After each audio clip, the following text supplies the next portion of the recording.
चलो शुरू करेंगे। Page number 104, poem 2.3, the Inchcape rock. इसका मैं इंट्रो दे रहा हूं पहले।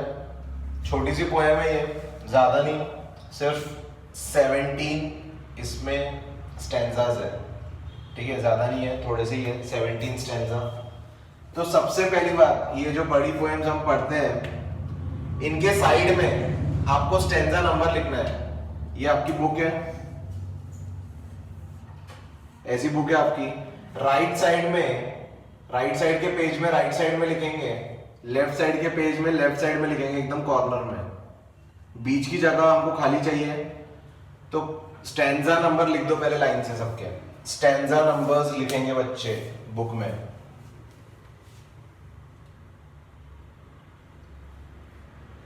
पहले पेज पर 3 स्टैंजा है, पेज 105 पर स्टैंजा 4 to 10, पेज 106 पर 11 to 17, टोटल 17 स्टैंजाज है। वो होने के बाद चैप्टर के नाम के पास लिख देंगे या पोएम के नाम के पास लिखेंगे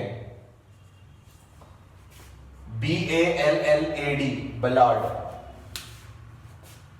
BALLAD, बलाड। बलाड मतलब एक सॉन्ग होता है, जो सॉन्ग आपको एक स्टोरी सुना रहा है, साथ में एक सीख दे रहा है, उसको बोलते हैं बलाड। ठीक है, इट इज जस्ट लाइक, एक छोटा सा मैं एग्जांपल देता हूं आपको। आप सड़क से जा रहे हो, तो आप सोच रहे हो कि यार अपन ना यहाँ पर थोड़े से कांटे वाटे डाल देते हैं, ताकि दूसरे लोग जब जाएंगे तो उनका टायर पंचर हो जाएगा, मजा आएगा। ठीक है, तो ये मजे के लिए हम लोग बिछा रहे हैं वहां पर थोड़े से कांटे वगैरह। फिर हमको याद आता है हम कोई चीज लेना भूल गए, तो जब वापस हम उस रास्ते से जा रहे हैं तो पता चलता है कि हमारी खुद की गाड़ी ही पंचर हो चुकी है। ठीक है, ऐसा ही कुछ चीज यहाँ पर हुआ है इस पोएम में। ठीक है, तो इस पोएम का जो हीरो है हमारा एबेट। ये एक मंक है, मंक, साधु। और सर राल्फ ये है पायरेट। अब होता क्या है कि एक रॉक है, जैसा कि वहां पर नीचे आपको दिख रहा होगा पेज 104 पर एक रॉक है, वहां पर खाली सिर्फ ऐसा कुछ तो भी बना हुआ था। तो जब एबेट द मंक वहां पर जाते हैं, तो वो वहां पर जाते हैं तो वहां पर एक घंटी टंगा देते हैं, एक घंटी वो टंगा देंगे वहां पर। ठीक है, अब वो घंटी टंगाने के बाद उन्होंने घंटी वहां पर क्यों टंगाई, पहली बात तो ये। तो उसके बाजू में नदी है, या हम बोलेंगे पूरा सागर है, समुद्र है। तो वहां पर उस समुद्र में जो भी नाव आएंगी, ठीक है, जो भी शिप्स वहां पर चलने वाली है, जब ये पानी का लेवल बढ़ जाएगा और हो सकता है कि कोहरा छा जाए वहां पर पूरा, ठीक है, वहां पर आ जाए फॉग। इन दैट केस इंसान को दिखता नहीं है कि आगे क्या है।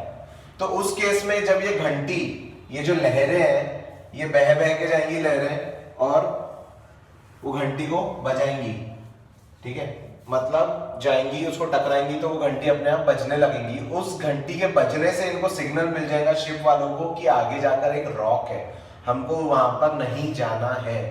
ठीक है, तो इस एबेट ने यहां पर टंगा दिया एक बेल, ताकि सबका भला हो। जितने भी लोग वहां पर आते थे, जितनी भी शिप्स वहां पर आती थी, वो एबेट को प्रणाम करते थे, उनको ब्लेसिंग्स देते थे कि भैया इसने बहुत अच्छा काम किया बंदे ने।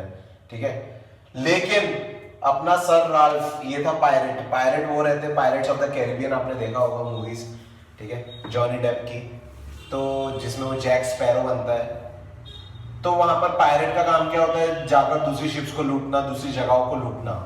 और जब ये जाते हैं इस जगह पर, तो सर राल्फ जो शिप का कैप्टन है, उससे सहन नहीं होता है कि इसका इतना नाम हो रहा है, एबेट का बहुत अच्छा काम किया, बोले बहुत नाम हो रहा है इसका नाम नहीं होना चाहिए। उसको जलन की भावना, जेलेसी। ठीक है, तो उसने जेलेसी का बदला लेने के लिए ये बेल को काट दिया और ये बेल नीचे चली गई। अब बेल आपको पता है कि ऐसी होती है, ऐसी नीचे जा रही है वो। ठीक है, ये ऐसी बेल अपने पास भी पड़ी है एक। ठीक है, अब वो बेल है, बेल जा रही है नीचे, तो बेल ऐसी रहेंगी तो उसमें पानी नीचे एयर भरा रहेगा और वो पानी में डायरेक्ट नहीं जाएंगी, वो बुलबुले छोड़ते हुए जाएंगी। तो पानी में वो जब वो जा रही है तो एयर के बुलबुले छोड़ते हुए जा रही है, बबल्स छोड़ते हुए जा रही है, वो डूब गई बेल। डूबने के बाद ये लोग चले जाते हैं दूसरी जगह, सर राल्फ और इसकी पूरी टीम, ये लोग जाते हैं दूसरी जगह और देशों को लूटने जाते हैं, और ये लोग सोचते हैं वापस हम जाएंगे स्कॉटलैंड। ये जो प्लेस है Inchcape, this is in Scotland UK, ठीक है, स्कॉटलैंड यूके। तो वो सोचते हैं हम लोग वापस जाएंगे अभी स्कॉटलैंड। तो जब वो वापस जाने वाले रहते हैं तो बीच में बहुत हवा चलती है, बढ़िया जा रहा है, लेकिन एकदम all of a sudden mist हो जाती है हर तरफ, पता नहीं चलता कि कहाँ जा रहे हैं वो लोग, और जाते जाते वो लोग टकरा जाते हैं ये रॉक से और उनकी पूरी शिप डूब जाती है। इससे हमने ये सीखा कि बॉस अगर हेल्प नहीं कर सकते ना तो किसी का काम बिगाड़ो भी मत, अगर तारीफ नहीं कर सकते तो बुरा भी मत बोलो, ऐसा, ठीक है। और इस बंदे ने सिर्फ खुद का नुकसान नहीं किया सर राल्फ ने, इसने सभी का नुकसान किया है। और ये चीज, ये बैलेड, ये एक सॉन्ग के रूप में जो पोएम है, ये हमको सिखाती है कि आप किसी का बुरा मत चाहो, ठीक है, और जिसको भी दो अच्छी बातें दो, अच्छी बातें बोलो लोगों के बारे में, किसी के बारे में बुरा मत बोलो। ऐसी ये छोटी सी हमारी 17 स्टैंजास की प्यारी सी पोएम है। शुरू करेंगे पेज 104। पहले हम पढ़ते हैं कवि के बारे में, रॉबर्ट साउदी, ठीक है। He was born in Bristol, England. He was the son of a draper, underline draper. Educated at Westminster School and Balliol College, Oxford. Oxford के पढ़े हुए ये, बहुत अच्छी बात है। ड्रेपर का मतलब लिखेंगे क्लॉथ सेलर, जो क्लॉथ बेचते हैं, क्लॉथ सेलर। जैसे हमारे घर में जो पर्दे होते हैं ना, उनको हम ड्रेप्स बोलते हैं, ड्रेप्स, ठीक है। तो ड्रेप सेलर जो होता है उसको हम बोलते हैं ड्रेपर। इसके पापा पर्दे बेचते थे। He was a poet laureate, underline laureate, of England from 1813 to 1843. Some of his short poems, like The Scholar, The Battle of Blenheim, Bishop Hutto, The Inchcape Rock, etc., are very popular in the school with the school children.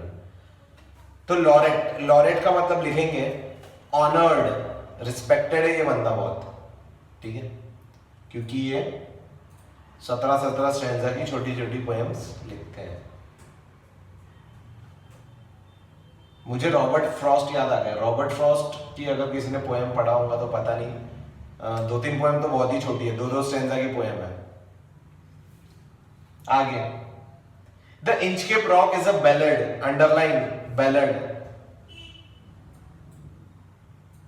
Ballad का मतलब आप लिख सकते हैं story in a song, story in a song with a moral, story in a song with a moral. उसमें एक moral मिलता है, हमको कुछ सीखने मिलता है।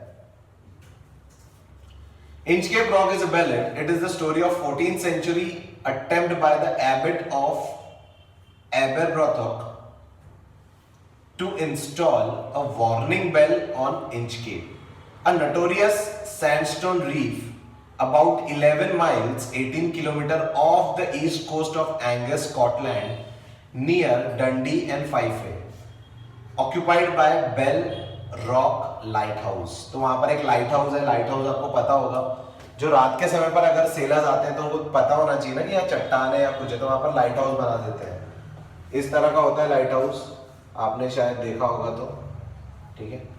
बहुत ऊंचा होता है, ये रॉक के ऊपर बनाते हैं ये लोग, और यहाँ से लाइट पास ऑन होती है, सब तरफ आजू बाजू में लाइट फैल जाती है, ठीक है, लाइट हाउस।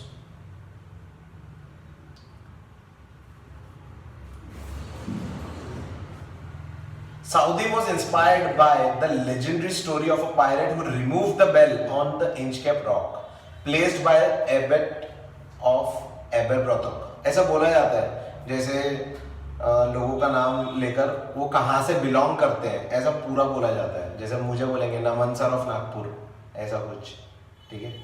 तो ऐसा तो नहीं बोलता कोई अभी, लेकिन ये पहले बोलते थे। इंग्लैंड साइड में, यूके साइड में बहुत ये ट्रेंड है। आपने ये देखा होगा, अगर कुछ बच्चों ने गेम ऑफ थ्रोन्स देखा होगा तो उनको पता होगा कि उसमें ऐसा बोला जाता है, ठीक है। The poem gives us a message that those who do wrong things will meet with due punishment. जो गलत करेगा वो भरेगा, ठीक है। ये हमको ये पोएम बताती है। The Inchcape rock, no stir in the air, no stir in the sea. तो हम लोग पहले पूरी पोएम का मीनिंग देखेंगे, उसके मीनिंग्स हम साथ साथ में लिखेंगे, और figure of speech poetic devices हम लास्ट में देखेंगे, ठीक है। No stir in the air, no stir in the sea, underline stir या स्टर, स्टर भी बोलते हैं उसको।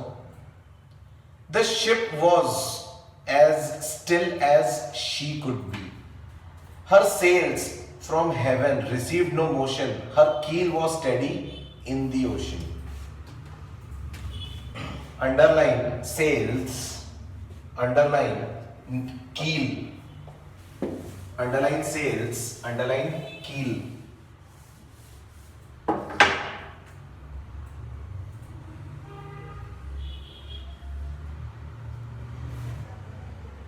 तो यहां पर ये ऐसी एक मैं बोर्ड बना देता हूं, ये आप लोगों ने देखी भी होगी। तो जनरल बोट है,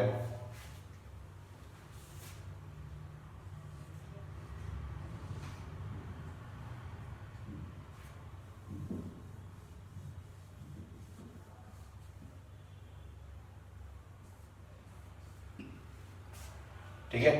तो ये बोट है, इसके नीचे का ये जो पार्ट होता है लोअर पार्ट, लोअर पार्ट को हम बोलते हैं कील, KEEL। ये कील बोला जाता है इसे, और इसको बोला जाता है सेल, सेल, ठीक है। जो कपड़ा होता है जिससे हम यूज करते हुए उसको डायरेक्शन देते हैं हवा का यूज करते हुए, और इससे भी थोड़ा बहुत इसको हम टेढ़ा मेढ़ा करते हुए कई बार बोट चलाते हैं। ये बेस का हिस्सा होता है, ठीक है, बोट के नीचे का हिस्सा जो हमारी नजर में नहीं आता। हम बात कर रहे हैं शिप की, not a boat but a ship, क्योंकि समुद्र की बात हो रही है जहां पर उतनी नेसेसिटी होती है। बोट तो जनरल भी बना सकते हैं हम, छोटी छोटी बोट्स, लेकिन ये है शिप। तो सेल्स का मतलब लिख सकते हैं strong sheet of fabric, strong sheet of fabric, strong sheet of fabric, जो बोट में हम लोग अटैच करते हैं, ठीक है।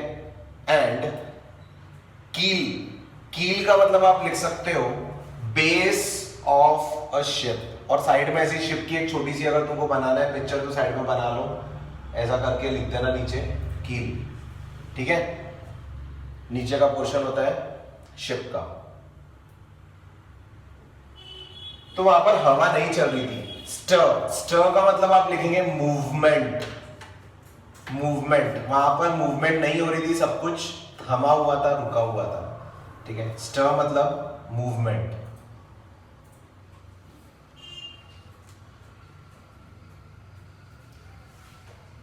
सब कुछ थमा हुआ था, बोर्ड भी रुकी हुई थी, और हेवन मतलब कहीं से भी कोई हवा नहीं आ रही थी, ठीक है।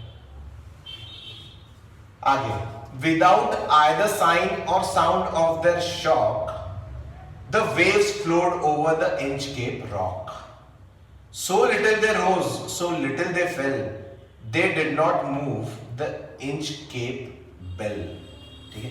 तो ये जो वेव्स है, ये नीचे नीचे की वेव्स है, ठीक है, ये जाकर ये बेल को बजाएंगी नहीं।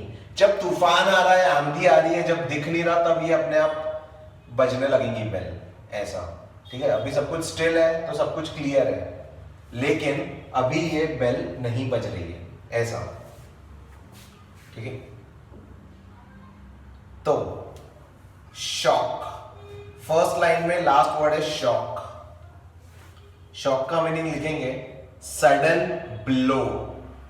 सडन ब्लो, एकदम से आकर जो ये वेव्स हैं, आपको पता होगा वेव्स आती है चट्टान से जब टकराती है तो वहां पर एक फोम बन जाता है, फोम जैसा कुछ आपने देखा होगा, फ्रॉथ फोम जैसे यहाँ पर जमा हो जाता है, ठीक है, वाइट कलर का, वैसा कुछ हो रहा है वहां पर। तो सिर्फ एक ही आवाज गूंज रही है और वो है पानी टकरा रहा है रॉक से। The abbot of Aberbrothok, underline abbot, underline Aberbrothok. Aberbrothok का मीनिंग हम लिख सकते हैं इट इज अ प्लेस, एक वो जगह से बिलोंग करता है, ठीक है, place. had placed that bell on the Inchcape rock, उस बंदे ने, उस साधु ने वहां पर वो रखा था, ठीक है। on a boy, underline boy, in the storm it floated and swung and over the waves its warning rung, ठीक है। तो जब स्टॉर्म वगैरह आता था तो ये हिलता था और ये बजता था, ठीक है। On the boy in the storm it floated and swung. तो बॉय का मीनिंग वैसे वहां पर दिया है, लेकिन आप एक और मीनिंग लिखेंगे फ्लोटर, FLOATER, फ्लोटर। ये मैं आपको बताता हूं कैसा होता है फ्लोटर।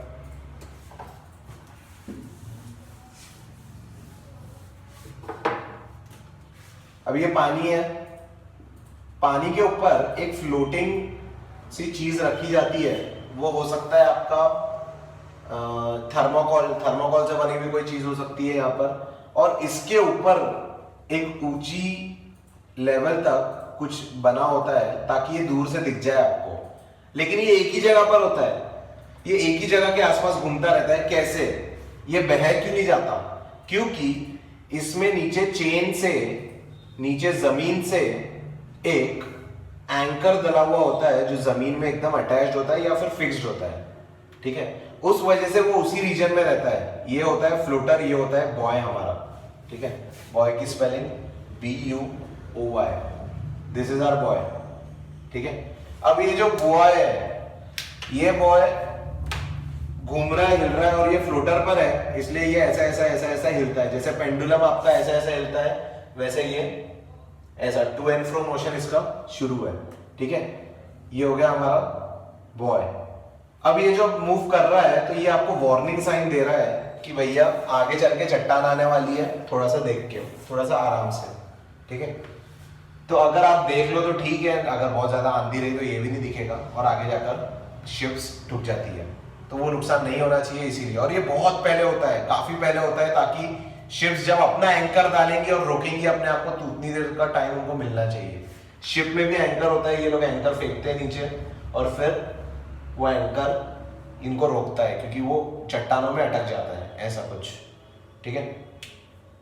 तो उतना टाइम इनको मिलना चाहिए, इसलिए बॉय काफी पहले फिक्स्ड होता है। उस बॉय की बात हो रही है जो वहां पर फ्लोट और स्विंग कर रहा है, और ये वार्निंग रिंग दे रहा है उन शिप्स को जो आ रही है अंधेरे में या फिर जो आ रही है बहुत ज्यादा स्टॉर्म में, ठीक है।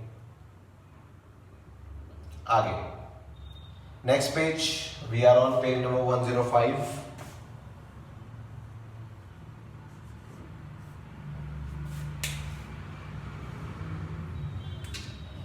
When the rock was hid by the surge's swell, the mariners heard the warning bell. Underline mariners, yeah, mariners. And then they knew the perilous rock and blessed the abbot of Aberbrothock. तो जब भी वहां पर mariners मतलब sailors लिखो, sailors, SAILORS, sailors। अब क्या है, ये रॉक है साइड में, ये रॉक है हमारा द रॉक, ठीक है। तो अब जब ये पानी का लेवल बढ़ गया है, बढ़ गया, पानी का लेवल बढ़ गया है, और ये पूरा जो रॉक है ये ढक चुका है पानी से, ये ढक चुका है और वो दिख नहीं रहा, तो दिख नहीं रहा तो हो सकता है शिप्स उसको टकरा के शिप्स टूट जाएंगी, लोग मर जाएंगे, तो वो नहीं होना चाहिए, इसीलिए ये चीज करवाई गई थी। अब जो भी लोग वहां पर आते थे वो लोग बहुत खुश होते थे कि ये जिसने भी लगाया है बहुत ब्रिलियंट आइडिया है, बहुत अच्छा आइडिया है, और उसको ब्लेसिंग्स देते थे कि भगवान उसको सुखी रखे, उसकी आत्मा को शांत रखे, या उसको बहुत आगे बढ़ाए लाइफ में, ऐसा। तो ये सारी ब्लेसिंग्स किसको मिल रही है? ये मिल रही है एबट को, जो कि हमारे कहानी का हीरो है, ठीक है। अब वहां पर मीनिंग ऑलरेडी दिए हैं। सर्जेस स्वेल मतलब sudden rise in water, sea level उसका बढ़ गया है, और पेरिलस मतलब डेंजरस रॉक, जिसको टकराकर बड़ी बड़ी शिप्स भी बर्बाद हो जाती है। And blessed, that is past English, old English में लिखा हुआ है, उसका मतलब ब्लेस्ड, आशीर्वाद देते थे, ठीक है, जो भी वहां पर सेलर्स मैरिनर्स आते थे। आगे, the sun in heaven was shining gay, underline gay. All things were joyful on this day.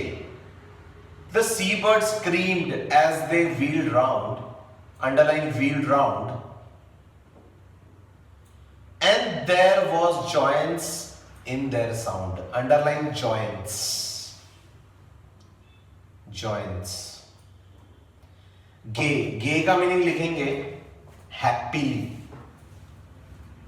Happily, ये आपको पता है, ऑलरेडी हम शायद तीसरी या चौथी बार डिस्कस कर रहे हैं ये word happily.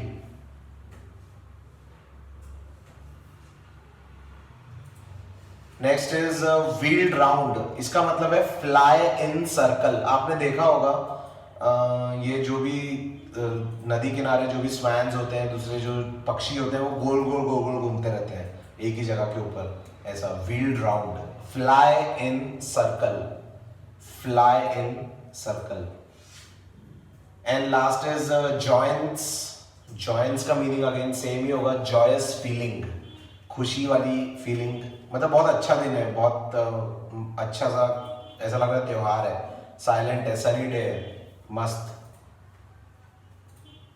joyance, joyous feeling, खुशी का दिन, खुशी वाली इनको फीलिंग आ रही है। आगे, The boy of the Inkscape bell was seen, a darker speck on the ocean green, underline speck, meaning दिया है उसका, दूर से देखा तो एक डॉट दिखा, पास जाके देखा तो बॉय निकला, वैसा है, ठीक है। तो दूर से देखा तो उसको एक कुछ तो भी दिखा, ऐसा स्पेक मतलब tiny dot. Sir Ralph the rover walked his deck, underline deck, and he fixed his eye on the darker speck, underline fixed his eye, ये भी अंडरलाइन कर लो, रोवर, रोवर।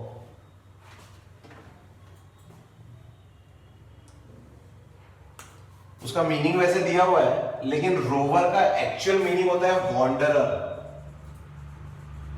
वॉन्डरर मतलब जो वॉन्डर कर रहा है, घूम रहा है इधर उधर, ठीक है। तो ये भी अपना पायलट घूमता है इधर इधर उधर, इसीलिए वॉन्डरर।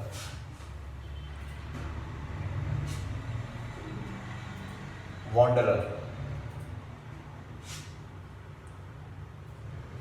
डेक, डेक का मीनिंग लिखेंगे फ्लोरिंग ऑफ द शिप, मतलब शिप की जो फ्लोरिंग होती है, जो वुड की बनती है या जिस चीज की भी बनती है, उसको बोलते हैं डेक, डेक ऑफ शिप, मतलब उसकी flooring, flooring of a ship.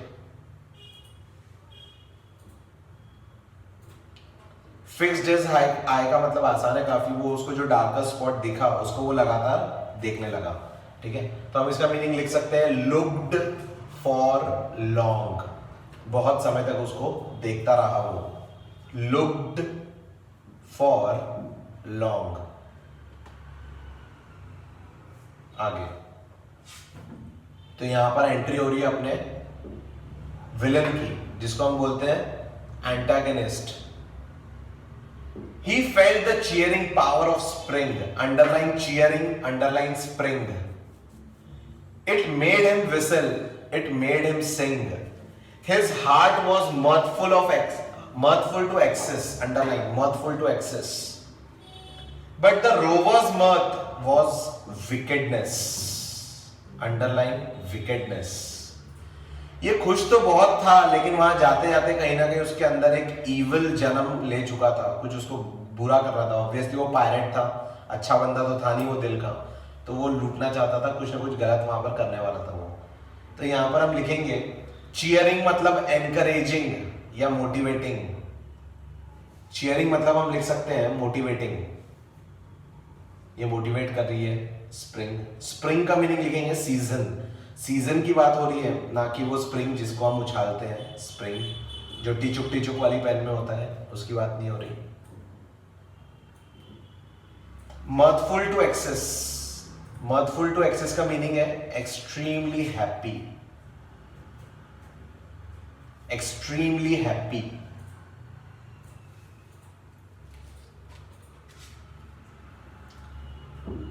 Wickedness, wickedness का मीनिंग है evil, EVIL, evil.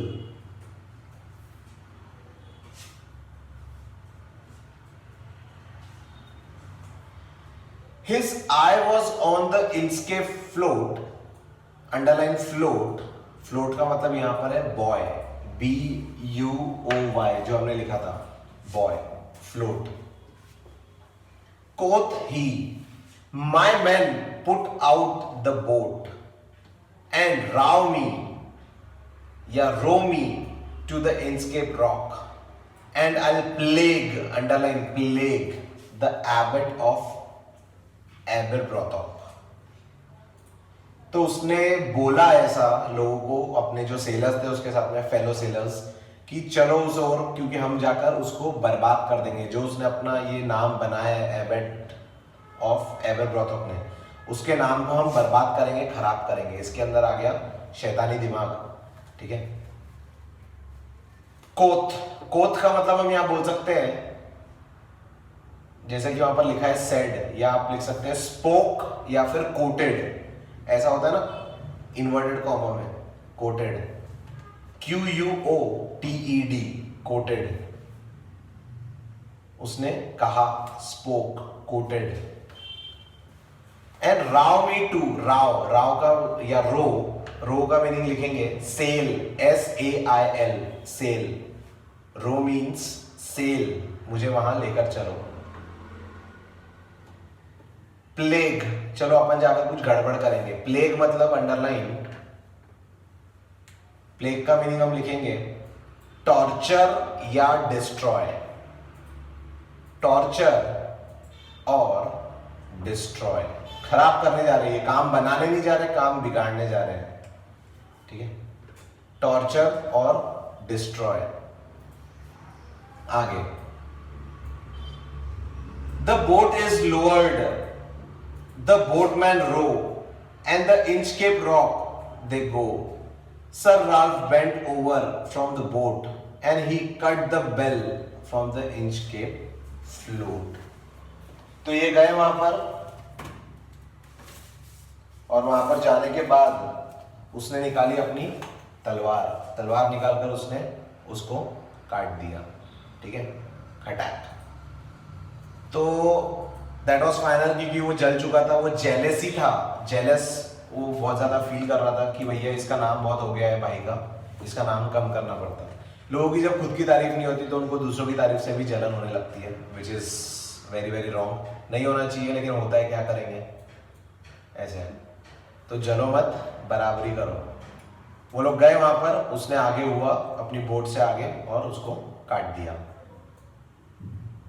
Down sunk the bell with gurgling sound, underline gurgling sound. The bubbles rose and burst around. Quoth Sir Ralph, the next who comes to the rock won't bless the abbot of Aberbrothok.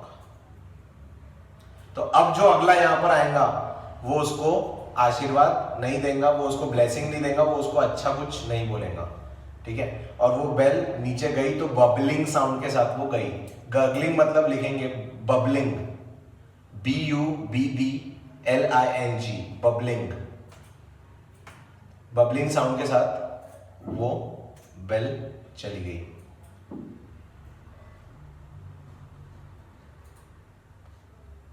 ठीक है, next page 106.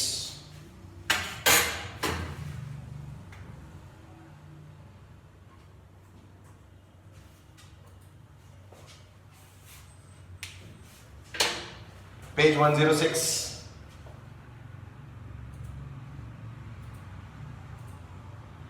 Sir Ralph the rover sailed away. He scoured the seas for many a day, and now grown rich with plundered store, he steers his course for Scotland's shore. मतलब ये गया दुनिया भर में, ये चीज होने के बाद में जाकर इसे दुनिया भर में चोरियां की, पायरेट था ये, तो इसे जगह जगह चोरी की और वापस अपना पूरा खजाना भर के वो आ रहा था स्कॉटलैंड की तरफ, ऐसा. ठीक है, मीनिंग यहाँ पर कोई खास है नहीं, सारे मीनिंग्स दिए हुए हैं. ठीक है, स्काउट का मीनिंग दिया हुआ है ऑलरेडी कि वो घूमा बहुत जगह, ट्रैवल्ड फ्रीली, बहुत जगह गया वो. प्लंडर्ड स्टोर का मीनिंग दिया हुआ है big amount of looted wealth, लूट के ये लाया था. एंड स्टीयर्स मतलब उस दिशा में वो जा रहा था. So thick a haze, underline haze, o'erspreads the sky, they cannot see the sun on high. The wind hath blown, underline hath blown, a gale, underline gale, all day. At evening it hath died away. तो haze का मतलब लिखेंगे fog, fog,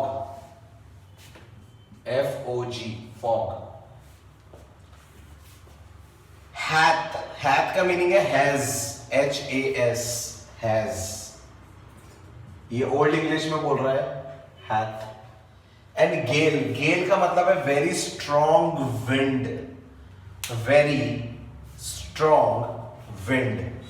अब जब ये वापस आ रहे थे तो वापस आते वक्त यहां पर ऐसा कुछ हुआ कि जो क्लियर स्काई था, सब कुछ बढ़िया था, दिन भर हवा चल रही थी, वो सब कुछ जाकर एकदम से थम गया और आखिरी में फॉग वॉग आ गया. So thick a haze overspreads the sky, मतलब धीरे धीरे वो फॉग, वो मिस्ट वहां पर फैलने लगा और उसको आगे का नहीं दिखने लगा. ऐसा होता है बहुत ज्यादा जब वहां पर पानी जमा हो जाता है एयर में, क्योंकि ऑलरेडी पानी इवेपोरेट तो हो ही रहा है. इवेपोरेट होगा तो एयर में जमा हो जाएगा मिस्ट बन के, और साथ में वो फिर फॉग का रूप ले लेगा ऐसा, और वो उसमें देखना बहुत मुश्किल होता है.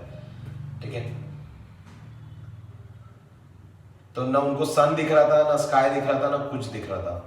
ठीक है, आगे. On the deck the rover takes his stand, so dark it is they see no land. Quoth Sir Ralph, it will be lighter soon, for there is a dawn of rising moon. तो अब शाम का समय है, अब moon ऊपर आएगा, moon ऊपर आने के बाद में फिर हमको शायद दिखने लगेगा क्लियरली. ये आगे बढ़ के बोला, ऊपर खड़े होकर इसने अपना जो भी होता है उनका दूरबीन उसमें चेक किया आराम से, फिर उसने बताया ऐसा. ठीक है, आपको पता होगा शायद जो ये होते हैं अपने सेलर्स अपनी एक आंख पर वो पट्टी बांध के रखते हैं ऐसी, और वो बंद रखते हैं. किसी को पता है कि क्यों? एनीबॉडी? आपने देखा होगा सेलर्स का, उनका फेस जो होता है पट्टी बांध के रखते हैं वो, ऐसा क्यों? एनीबॉडी?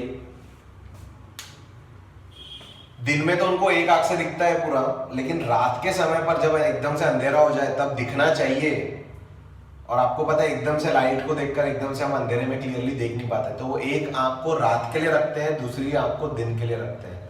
ठीक है, स्मार्ट होते हैं ये लोग बहुत.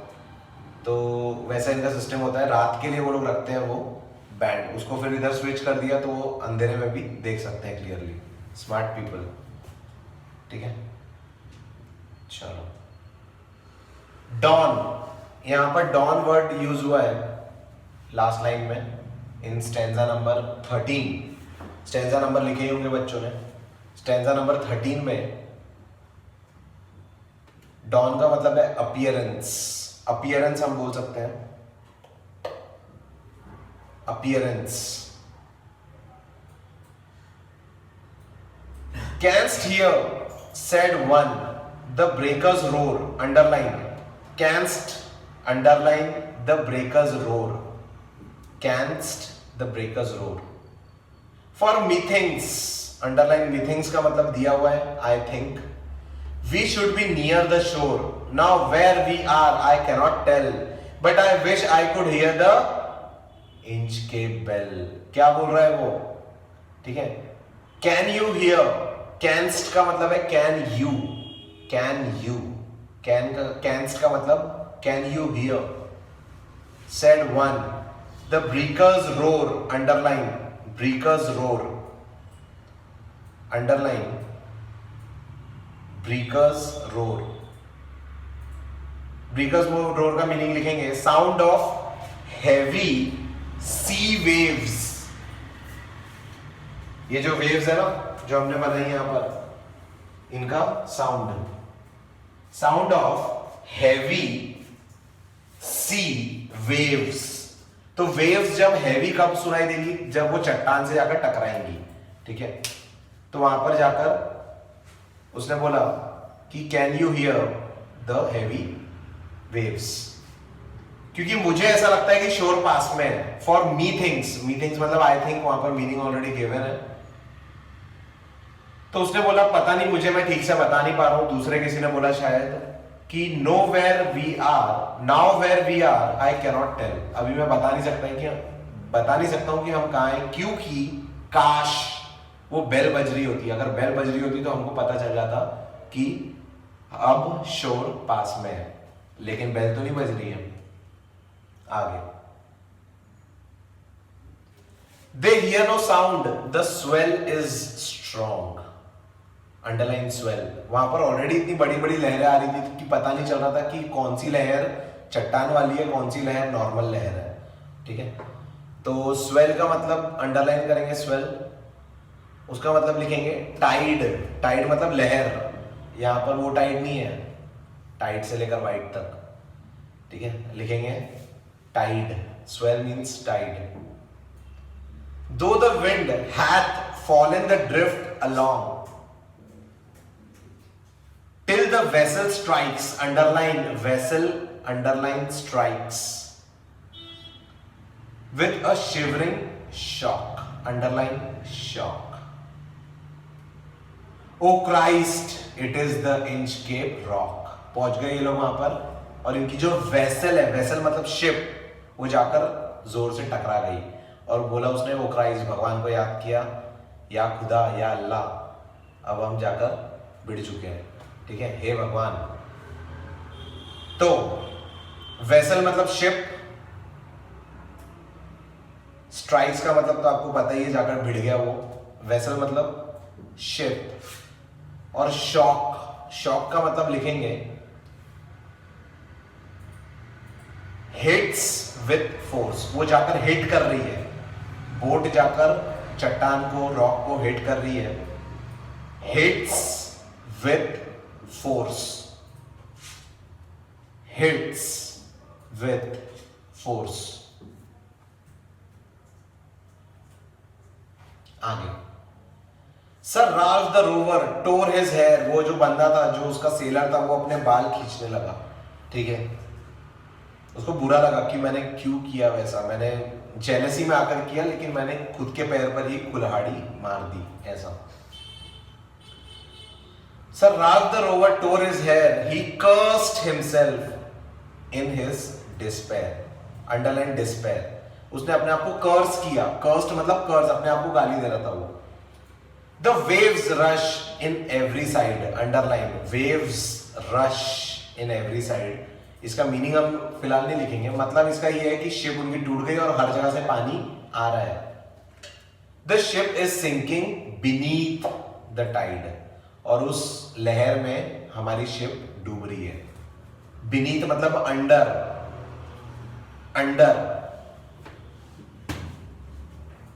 एंड डिस्पेयर का मतलब लिखेंगे, दो मीनिंग लिखेंगे हम इसके यहां पर, क्योंकि दोनों मीनिंग यहां पर सही है.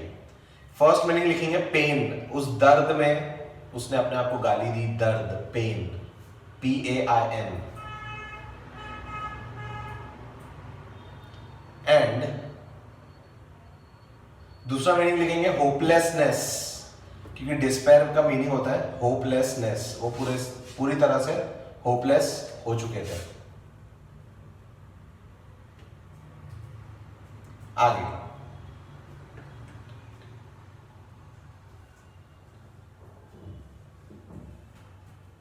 but even in his dying fear, one dreadful sound could the rover hear. Dreadful, underline dreadful, dreadful.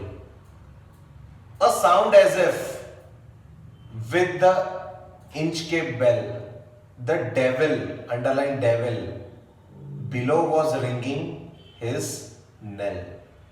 तो इसको वो साउंड सुनाई दिया जब वो बेल नीचे जा रही थी, bloop bloop bloop bloop bubbles की आवाज करते हुए, जब उसने काटा था उसको। और उसको ऐसा लग रहा है कि अब जो डेविल है, जो शैतान है, जो यमराज है, अब वो हंस रहा है और वो बेल बजा के मुझे बुला रहा है, इनवाइट कर रहा है। ऐसा उसको डरावना फीलिंग आ गया, क्योंकि अब ये मरने वाले थे, शिप डूबने वाली थी, जितना भी इन्होंने सामान लूटा था वो सबके साथ में ये लोग डूबने वाले थे। ऐसा ड्रेडफुल, ड्रेडफुल मतलब फियरफुल, फियरफुल, फियरफुल।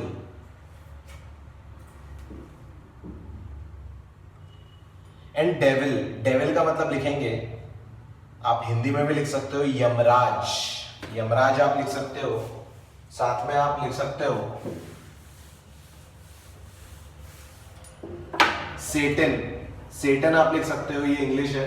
सेटन मतलब हम बोल सकते हैं इविल एनर्जी या इविल स्पिरिट, इविल स्पिरिट। इस तरह से छोटी सी पोएम कंप्लीट होती है। अब हम देखेंगे इसके figures of speech.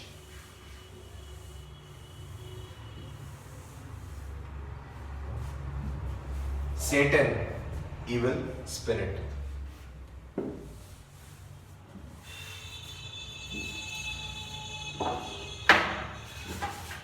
Stanza wise देखेंगे हम इसके, स्टार्टिंग से सारे फिगर्स ऑफ स्पीच या पोएटिक डिवाइसेस जिसको हम बोलते हैं। First line, first stanza, first line underline करेंगे, no stir no stir. No stir no stir, यहां पर रिपीटेशन है पहला, दूसरा है alliteration, repetition and alliteration, repetition and alliteration.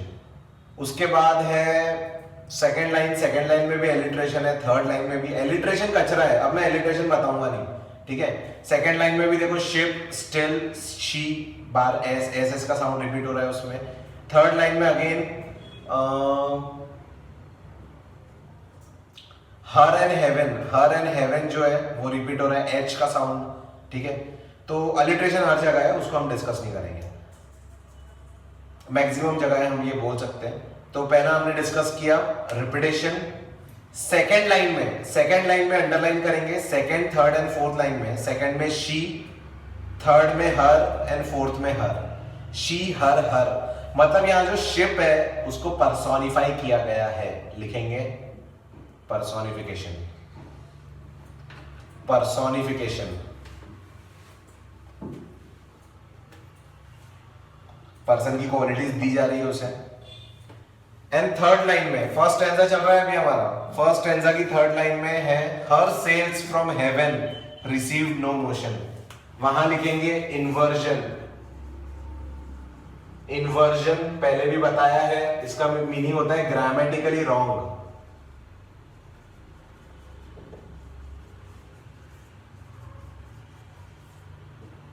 मतलब इसको घुमाया गया है just for the sake of rhyming, ठीक है।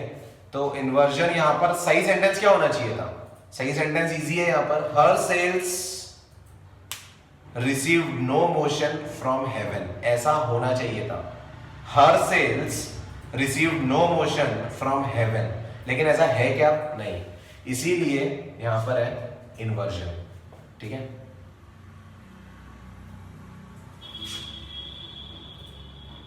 Next second stanza, second stanza में थर्ड लाइन में अंडरलाइन करेंगे एंटीथेसिस और अंडरलाइन करेंगे रोज फेल। रोज मतलब राइज हुआ, फेल मतलब गिर गया, तो दो ऑपोजिट वर्ड्स हैं, ऑपोजिट मीनिंग वाले, तो हम लिखेंगे antithesis, antithesis.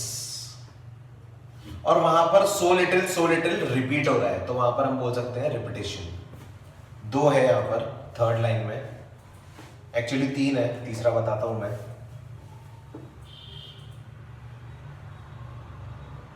First antithesis, rose and fell, second so little repetition, और थर्ड है एंटी क्लाइमैक्स। एंटी क्लाइमैक्स मतलब क्लाइमैक्स में असेंडिंग ऑर्डर होता है, छोटे से बड़े पर जा रहा है, यहां पर बड़े से छोटे पर आ रहा है, डिसेंडिंग ऑर्डर ऑफ वर्ड्स, ठीक है। Anticlimax the words are arranged in descending order, पहले रोज फिर फेल, तो descending order, words are arranged in descending order.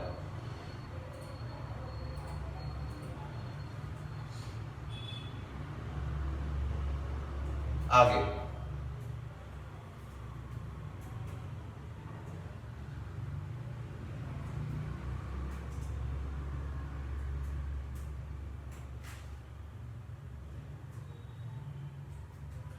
ठीक है, लास्ट सॉरी थर्ड स्टेंजा में मैं बोलूंगा, थर्ड स्टेंजा में एलिट्रेशन बहुत जगह पर है। उसके अलावा हम देखेंगे बॉय जो है, boy, be on the boy in the storm, तो BUOY boy, floated and swung, वहां पर हम बोल सकते हैं बॉय जो है दैट इज पर्सोनिफिकेशन, क्योंकि पर्सन की क्वालिटी वहां पर दी जा रही है फ्लोटिंग एंड स्विंगिंग। पर्सन भी फ्लोट और स्विंग करता है, खेलता है, कूदता है, तो ऐसा।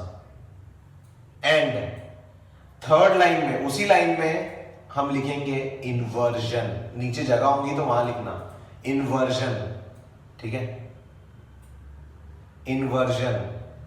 और उसका मैं लिखवाऊंगा आपको सही लाइन, वो जो इंप्रूव्ड लाइन है, वो इंप्रूव्ड लाइन लिख लो, जो होना चाहिए था लेकिन उसको इन्वर्ट किया गया। लिखेंगे,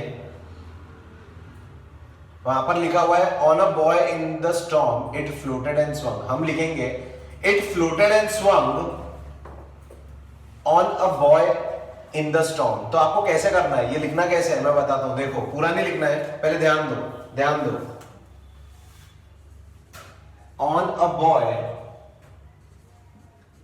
in the, on the boy in the storm it floated and swung. तो आपको करना क्या है यहां पर, ये हम पहले लिख रहे हैं it floated and swung on a boy in the storm, ये तीन पार्ट्स है, तो हम इसमें 1 2 3 लिख देंगे बस, ठीक है। It floated and swung on a boy in the storm, ऐसा, ठीक है। ये हो गया 1 2 3, पूरा लिखने की जरूरत नहीं है, फिलहाल नोट डाउन कर रहे हैं हम लोग, तो इसलिए ऐसा भी हम लिख सकते हैं। This should have been the correct flow of the sentence, लेकिन यहां पर घुमाया गया उसको फॉर राइमिंग, ठीक है। तो यहां पर है इन्वर्जन। आगे बढ़ेंगे, fourth stanza, next page, fourth stanza. Fourth stanza में कोई खास है नहीं यहां पर, सिर्फ वही है अलिटरेशन लास्ट लाइन में। फिफ्थ स्टैंजा, फिफ्थ स्टैंजा में भी एक है inversion, yes, first line, fifth stanza की first line inversion, the sun is in heaven was shining gay, तो बहुत इजी है ये, the sun was shining gay in heaven, ऐसा होना चाहिए था, the sun was shining gay in heaven, ऐसा होना चाहिए था ये, ठीक है। नेक्स्ट फिर आप आ जाएंगे सेवेंथ स्टैंजा में, सेवेंथ स्टैंजा, सेवेंथ स्टैंजा की सेकेंड लाइन में रिपीट हो रहे हैं कुछ words, it made him, it made him, तो ये जो वर्ड्स है आप लिखेंगे रिपीटेशन, रिपीटेशन, रिपीटेशन।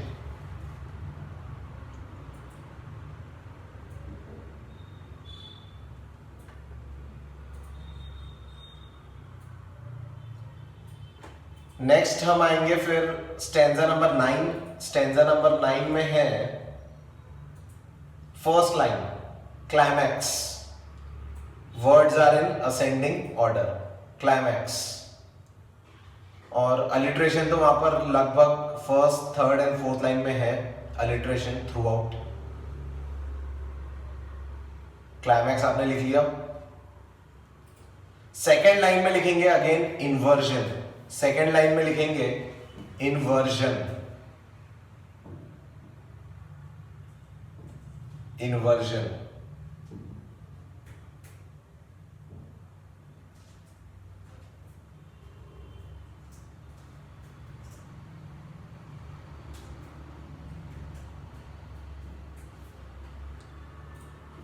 तो वहां पर इन्वर्जन जो है, and to the Inchcape rock they go, वो होना चाहिए था and they go to the Inchcape rock, and they go to the Inchcape rock, ऐसा होना चाहिए था।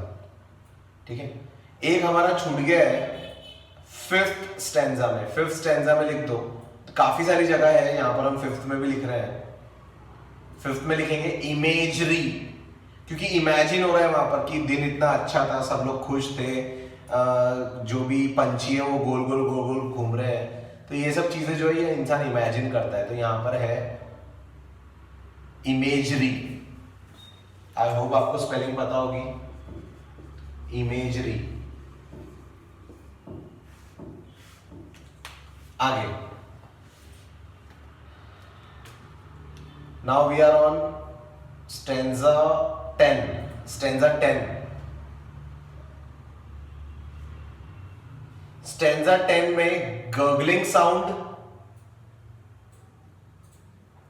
गर्गलिंग साउंड और सेकेंड लाइन पूरी the bubbles rose and burst around, ये दोनों भी gurgling sound the bubbles rose and burst around. यहां पर है onomatopoeia, onomatopoeia.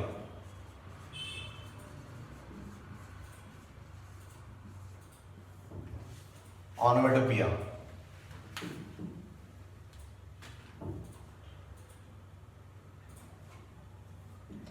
The bubbles rose and burst around, इस वाली लाइन में एक और है and that is climax, climax.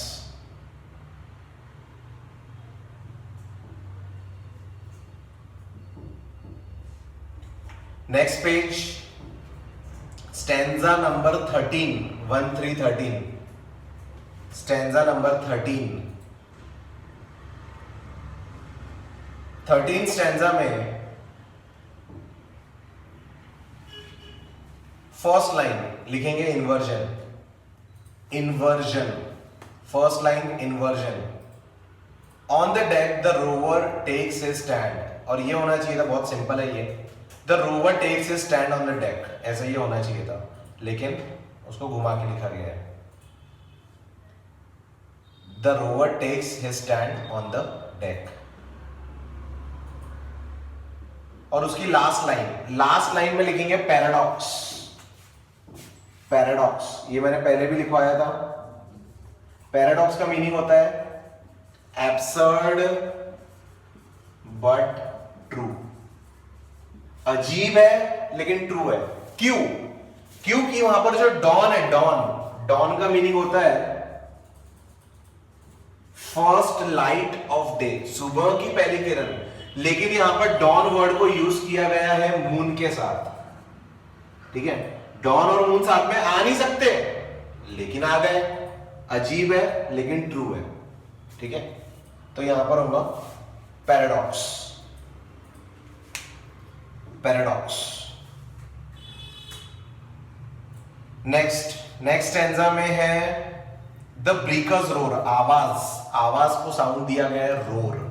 ठीक है, तो यहां हम बोल सकते हैं onomatopoeia, onomatopoeia. And again first line में वो पूछ रहा है क्वेश्चन, क्वेश्चन पूछ रहा है, मतलब वो क्या कर रहा है, इंटरोगेशन। तो आप लिखेंगे एक पोएटिक डिवाइस, इंटरोगेशन,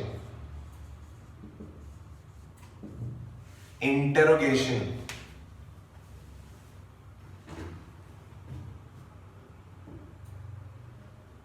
ठीक है, पैराग्राफ, उसी स्टैंजा की जो 14th स्टैंजा में अभी हम लोग आ गए हैं 14th, तो 14th स्टैंजा की 3rd line, now where we are I cannot tell, तो वो बहुत सिंपल है, वो होना चाहिए था I cannot tell where we are now, I cannot tell where we are now. यहां पर है inversion, inversion.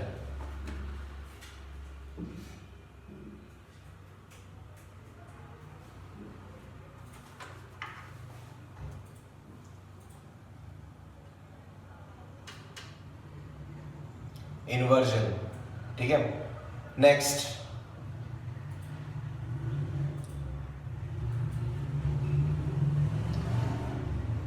Next stanza 15th stanza है हमारा, उसमें बोला है शिवरिंग शॉक, शिवरिंग शॉक, ठीक है, यस। अंडरलाइन करेंगे शिवरिंग शॉक, मतलब शॉक जो है दैट इज एक्सप्रेशन कि हम शॉक्ड है, या कोई चीज जाकर शॉक लग जाना किसी को, दैट इज डिफरेंट। लेकिन शॉक कैसे कांपेगा, कांपना मतलब आप कांप रहे हो, शिवर कर रहे हो, ठीक है। तो शिवरिंग शॉक, तो यहां पर जो शॉक वर्ड है उस वर्ड को पर्सोनिफाई कर दिया, तो personification, personification, because the word shock is personified, हम ऐसा बोल सकते हैं। एंड सेकेंड, एक और है वहीं पर ही, शिवरिंग शॉक पर ही एक और है, वो है अपना ट्रांसफर्ड एपिथेट, ये याद होगा आपको, ट्रांसफर्ड एपिथेट, एपिथेट का मतलब एडजेक्टिव, यहां पर एडजेक्टिव है हमारा शिवरिंग, वो होना चाहिए था शिवरिंग पर्सन, शिवरिंग पर्सन होना चाहिए था, लेकिन पर्सन शिवर नहीं कर रहा, तो कौन शिवर कर रहा है, शॉक, मतलब उसको शिवरिंग को पर्सन से हटाकर कहीं और लगा दिया। Transferring of adjective is transferred epithet, shivering shock, transferred epithet.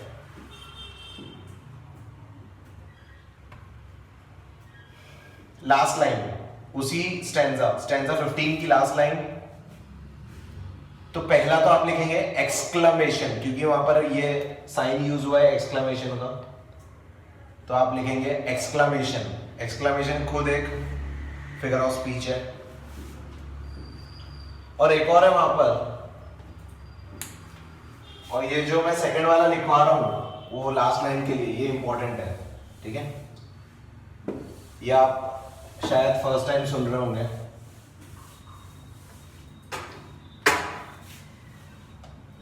Apostrophe, apostrophe लिखेंगे,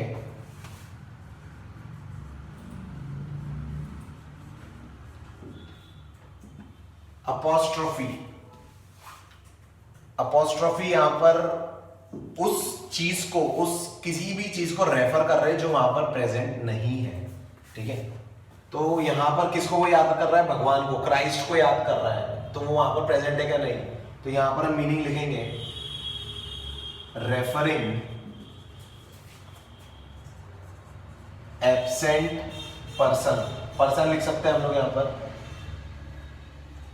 रेफरिंग एब्सेंट पर्सन, जो वहां पर है ही नहीं उसको रेफर कर रहे हैं, referring absent person,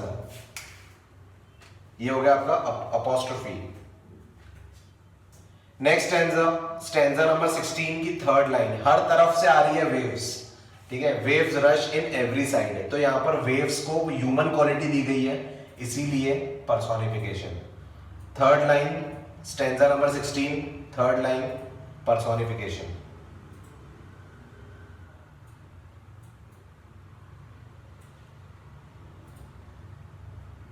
last stanza में 17th स्टैंजा में first line underline dying fear, dying fear, यहां पर वैसे ही होगा जैसे ऊपर हुआ था, दो चीज, शिवरिंग शॉक में था दो चीज थी वहां पर, एक था पर्सोनिफिकेशन, दूसरा था ट्रांसफर्ड एपिथेट, सेम है यहां पर, डाइंग फियर, फियर मर नहीं सकता लेकिन फियर को पर्सोनिफाई पर्सोनिफाई किया गया है, इसलिए वो हो जाएगा dying fear personification. And second is dying person not fear, तो डाइंग को ट्रांसफर्ड किया जा रहा है, देयरफॉर ट्रांसफर्ड एपिथेट। और किसी को कुछ लग रहा है कि यहाँ पर ये भी होना चाहिए? मुझे एक जगह और लगा जो कि लास्ट सेकंड स्टैंजा है 16th, उसमें वो बंदा अपने बाल खींच रहा है, तो ये हम इमेजिन कर सकते हैं कि वो बंदा अपने बाल खींच रहा है, तो यहाँ पर इमेजरी हम बोल सकते हैं, ठीक है। 16th स्टैंजा में इमेजरी भी हो सकता है। और थ्रू आउट अलिटरेशन तो सब जगह भरा ही है, ठीक है। एक और फिगर ऑफ स्पीच है जो कि है स्टैंजा 1 and 2 में, और वो है इमेजरी। इमेजरी मतलब वो जो हम इमेजिन करते हैं, ठीक है। तो इमेजरी है स्टैंजा 1 and 2 में, एंड स्टैंजा 5 में भी इमेजरी है जो कि हमने पहले देख लिया था। उसके बाद पेज 105 पर राइट साइड राइट कॉलम में जहाँ पर मीनिंग्स दिए हैं वहाँ पर नीचे में एक MCQ टाइप का क्वेश्चन है, 1 2 3 4 उसके ऑप्शंस पूछ रहा है वो। उसका आंसर है जेलेसी, कि उसने ऐसा क्यों किया, act of cutting the bell, तो that is because of jealousy, ठीक है। पेज 106 पर अगेन जो स्टैंजा 12 है, स्टैंजा 12 में भी इमेजरी यूज हुआ है, अगेन हम उसको इमेजिन कर सकते हैं, ठीक है। एंड स्टैंजा 13 में थर्ड लाइन में कोथ सर राल्फ, ये कोथ सर राल्फ जो है ये पहले भी आ चुका है और ये फिर से आया है, दोबारा आ रहा है। ये आ चुका है स्टैंजा 10 में और अब ये आ रहा है स्टैंजा 13 में, तो हम यहाँ बोल सकते हैं कि this is an example of repetition. After this is in last line of the poem, 17th stanza की last line, that is the devil below was ringing his knell. यहाँ पर हम लिख सकते हैं मेटाफर। मेटाफर इसलिए क्योंकि यहाँ पर उसको ऐसा लग रहा है कि मुझे बुलावा आ रहा है यमराज से, ठीक है, सेटन मुझे बुला रहा है, तो यहाँ हम लिख सकते हैं मेटाफर, और उसका मीनिंग हम लिखेंगे जो कि इम्प्लिसिट मीनिंग है, उसको हम बोलेंगे इन्विटेशन फ्रॉम हेल। लिखो इन्विटेशन फ्रॉम हेल। और इसी पेज पर, पेज 106 पर लेफ्ट साइड में एक क्वेश्चन है, क्वेश्चन लिखा है, O Christ it is the Inchcape rock, what made Ralph the rover to exclaim this line. उसने किस कारण से ये चीज बोली, क्योंकि उसे रिग्रेट हुआ, उसे पछतावा हुआ कि यार मैंने क्यों काटा उस बैल को और आज मैं डूब रहा हूं, ऐसा रिग्रेट हम यहां पर लिख सकते हैं, that is the reason for his exclamation, ठीक है। And the last poetic device या फिगर्स ऑफ स्पीच में लास्ट जो हम देख रहे हैं अब, वो है लास्ट सेकंड लाइन में सिमिली, एज, क्योंकि वहां पर यूज हुआ है। एज और लाइक जब यूज होता है, डायरेक्ट कंपैरिजन जब होता है, तब हम लेते हैं सिमिली, ठीक है।